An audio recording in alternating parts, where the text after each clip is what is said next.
কেনেকে আৰু ভৱিষ্যতে 25,000 পাব যেটো আপোনালোকৰ চিন্তা আছে তাকো মই সোনকালে দূৰ কৰিম মহিলা উদ্যমিতা অভিযানৰ হিতাধিকাৰীসকলৰ বাবেও ভাল খবৰ মই 2-3 দিনৰ ভিতৰতে লৈ আহিম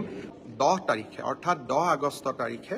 তেওঁলোকক আমি আৰু 10,000 টকা ৰাজ্য চৰকাৰৰ পৰা আগবঢ়াম 10 আগষ্ট তাৰিখে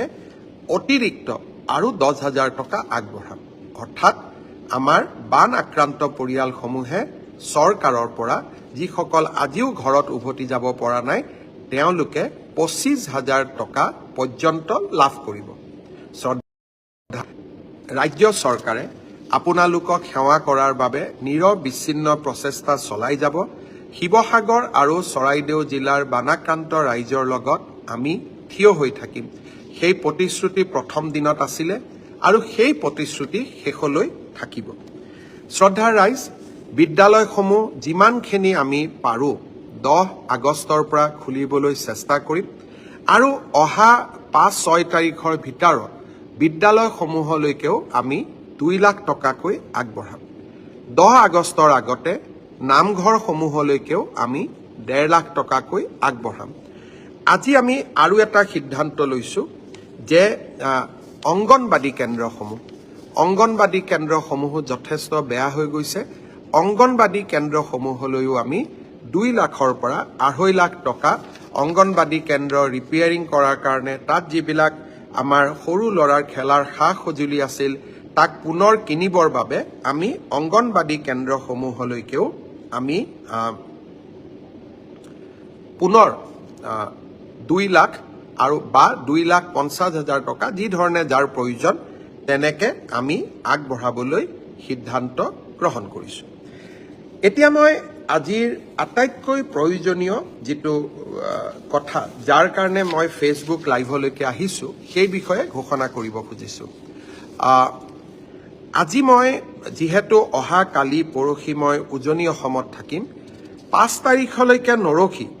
মই আজিয়ে আমাৰ ৰাজ্যৰ বীমা কোম্পানীসমূহক মোৰ কাৰ্যালয়লৈ নিমন্ত্ৰণ কৰিছিলো আপোনালোকে জানি ভাল পাব কেন্দ্ৰীয় চৰকাৰে ইতিমধ্যে বীমা কোম্পানীসমূহক বীমাৰ ধন নিষ্পত্তি কৰিবলৈ বিশেষ নিৰ্দেশ প্ৰেৰণ কৰিছে সেই নিৰ্দেশৰ পৰিপ্ৰেক্ষিতত আজি মোৰ কাৰ্যালয়ত মই ৰাজ্যৰ বিত্ত মন্ত্ৰী আৰু ৰাজ্যৰ মুখ্য সচিব আমি সকলোৱে লগ হৈ 46টা বীমা কোম্পানীৰ অধ্যক্ষ পৰিচালন সঞ্চালক মুখ্য কাৰ্যবাহী বিষয়া আৰু জ্যেষ্ঠ প্ৰশাসনিক বিষয়াসমূহৰ লগত আমি কথা পাতিছিলো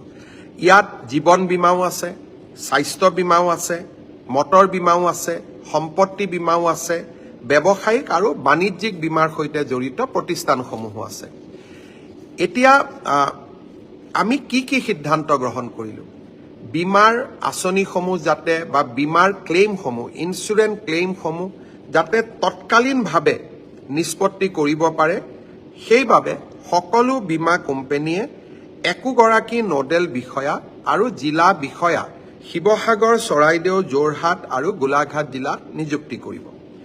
সপ্তাহৰ 7 দিন আৰু 24 ঘণ্টা সক্ৰিয় হেল্পলাইনৰ তেওঁলোকে ব্যৱস্থা কৰিব তেওঁলোকে বিশেষ হেল্প ডেস্ক স্থাপন কৰিব আৰু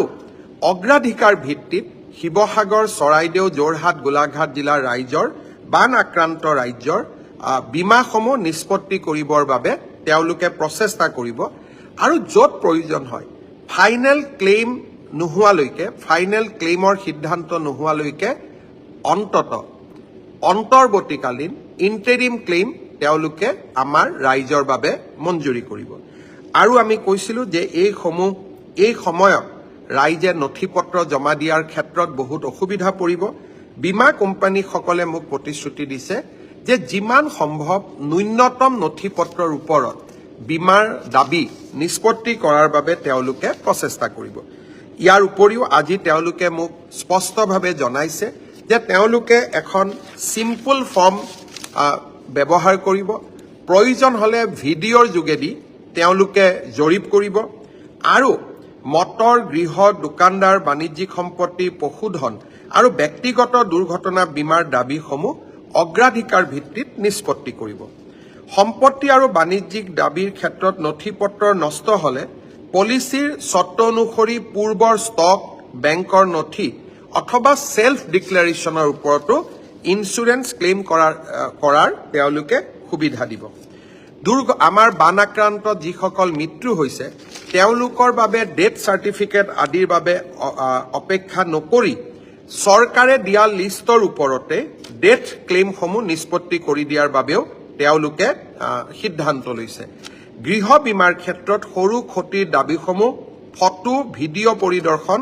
আৰু সেলফ ডিক্লাৰেশ্যনৰ ওপৰতো দ্ৰুত নিষ্পত্তি কৰিবলৈ সিদ্ধান্ত গ্ৰহণ কৰিছে। ইয়াৰ উপৰিও প্ৰধানমন্ত্ৰী জীৱন জ্যোতি বীমা যোজনা, প্ৰধানমন্ত্ৰী সুৰক্ষা বীমা যোজনাৰ দাবীসমূহো সৰ্বোচ্চ অগ্ৰাধিকাৰৰ ভিত্তিত ৰিলিজ কৰিবলৈ তেওঁলোকে সিদ্ধান্ত লৈছে। সেয়েহে মই শিৱসাগৰ, চৰাইদেউ, যোৰহাট, গোলাঘাট জিলাৰ ৰাইজক আন্তৰিকতাৰে সৈতে অনুৰোধ কৰিম যে আপোনালোকে তৎকালীনভাৱে নিজৰ নিজৰ বীমা কোম্পানীসমূহৰ লগত যোগাযোগ স্থাপন কৰক আৰু ক্ষয় ক্ষতিৰ ফটো ভিডিঅ' আদি সংৰক্ষণ কৰক আৰু বীমা কোম্পানীসমূহে আগবঢ়োৱা এই সুবিধা আপোনালোকে সম্পূৰ্ণৰূপে গ্ৰহণ কৰক। ভাৰত চৰকাৰ, কেন্দ্ৰীয় চৰকাৰ আৰু ৰাজ্য চৰকাৰে বীমা কোম্পানীসমূহৰ লগত নিৰবিচ্ছিন্ন সম্পৰ্ক ৰক্ষা কৰি চলিব যাতে আমি বীমাৰ সম্পূৰ্ণ সুবিধা আপোনালোকক দিব পাৰোঁ আৰু মই ব্যক্তিগতভাৱেও এই ক্ষেত্ৰত নিৰীক্ষণ কৰি থাকিম যাতে আমি ৰাইজক সৰ্বাধিক সুবিধা দিব পাৰোঁ। শ্ৰদ্ধাৰ ৰাইজ, প্ৰথমতে আজি অৰুণোদয় ২৫০০ টকা, ৩, ৪, ৫ তাৰিখৰ ভিতৰত ১৫,০০০ টকা, ১০ তাৰিখে আকৌ ১০,০০০। কিন্তু এইখিনিয়ে যথেষ্ট নহয়। পাৰ্মানেণ্ট ডেমেজ এছেছমেণ্ট, ঘৰৰ বাবে, জীৱ জন্তুৰ বাবে এই ডেমেজ এছেছমেণ্টৰ কামো অহা ৭ তাৰিখৰ পৰা আৰম্ভ কৰিম আৰু এই ডেমেজ এছেছমেণ্ট কৰাৰ বাবে জিলাৰ যিসকল ছাৰ্ভেয়াৰ হ'ব তেওঁলোকক প্ৰশিক্ষণ দিয়াৰ পৰ্বও খুব সোনকালে আমাৰ জিলা আয়ুক্তসকলে আৰম্ভ কৰিব। শ্ৰদ্ধাৰ ৰাইজ, আপোনালোকৰ বিপদৰ সময়ত অসম চৰকাৰ আৰু ভাৰত চৰকাৰ আপোনালোকৰ লগত দৃঢ়তাৰে সৈতে থিয় দি থাকিব। মই পুনৰ এবাৰ আপোনালোকৰ এই দুৰ্ভাগ্যজনক পৰিস্থিতিক সন্মুখীন হ'বলৈ পৰম পিতাই আপোনালোকক শক্তি প্ৰদান কৰক, তাৰ বাবে মই পৰম পিতাৰ ওচৰত আকৌ এবাৰ প্ৰাৰ্থনা জনাইছোঁ। থোৰতে মই আজি কৰা ঘোষণাবিলাক আকৌ এবাৰ কুইকলি আপোনালোকক ক'ব খুজিছোঁ। জুলাই মাহৰ ইলেক্ট্ৰিচিটি বিল আপোনালোকে দিব নালাগে, ৰাজ্য চৰকাৰে এই বিল প্ৰদান কৰিব। খালি এই সুবিধা ৩০০ ইউনিটতকৈ কম ব্যৱহাৰ কৰা উপভোক্তাসকলৰ বাবে মুকলি কৰি দিয়া হৈছে বা তেওঁলোকে এই সুবিধা লাভ কৰিব। শিৱসাগৰ আৰু চৰাইদেউ জিলাৰ ৰাইজে এইবাৰ মাটিৰ খাজানা দিব নালাগে। আগতে মই ঘোষণা কৰা ১৫,০০০ টকা ৩, ৪, ৫ তাৰিখৰ ভিতৰত লাভ কৰিব। অতিৰিক্তভাৱে ১০ তাৰিখে আমি আকৌ ১০,০০০ টকা দিয়াৰ ব্যৱস্থা কৰিম। অংগনবাদী কেন্দ্ৰৰ বাবে ২ লাখৰ পৰা ২.৫ লাখ টকা, স্কুলৰ বাবে 2,10,000 টকা আৰু নামঘৰৰ বাবে 1.5 লাখ টকা প্ৰদানৰ আঁচনিও আমি সমান্তৰালভাৱে আৰম্ভ কৰিম। ইয়াৰ লগতে APSCৰ পৰীক্ষাৰ সম্পৰ্কত মোক শিৱসাগৰ আৰু চৰাইদেউ জিলাৰ আমাৰ যুৱক যুৱতীসকলে অনুৰোধ কৰিছিল যে পাব্লিক হেল্থ ইঞ্জিনিয়াৰিঙৰ যি এছিষ্টেণ্ট ইঞ্জিনিয়াৰৰ পৰীক্ষা ৯ তাৰিখে হোৱা কথা আছিলে তাক পিছুৱাই দিব লাগে যাতে শিৱসাগৰ আৰু চৰাইদেউৰ বানপীড়িত ৰাইজে কোনো অসুবিধা ভোগ কৰিব নালাগে। আজি লোকসেৱা আয়োগে এই পৰীক্ষাও অনিৰ্দিষ্ট কাললৈ পিছুৱাই দিছে। আমি অতি সোনকালে পৰীক্ষাৰ দ্বিতীয় ডেট ঘোষণা কৰিম, কিন্তু তেতিয়া ঘোষণা কৰিম যেতিয়া শিৱসাগৰ আৰু চৰাইদেউ জিলাত বান পৰিস্থিতি উন্নত হ'ব। শ্ৰদ্ধাৰ ৰাইজ, মই পুনৰ এবাৰ যিসকল সহৃদয় ৰাইজে, সংগঠনে, NGO, দেশৰ বিভিন্ন ৰাজ্যৰ পৰা আৰু অসমৰ ভিতৰৰ পৰা যিসকলে চৰাইদেউ আৰু শিৱসাগৰৰ ৰাইজক এই দুৰ্ভাগ্যজনক অৱস্থাত সহায় কৰি আছে তেওঁলোকক মই পুনৰ এবাৰ আন্তৰিক অভিনন্দন জনালোঁ। মই আগতে সদায় কৈ আহিছোঁ যে ব্যক্তিগতভাৱে নিজে সাক্ষাৎ কৰি দুৰ্ভগীয়া ৰাইজক সেৱা কৰাৰ আনন্দই বেলেগ আৰু যিসকলে এই কাম কৰিব পাৰিছে নিশ্চয় তেওঁলোকে ৰাইজক সহায় কৰাৰ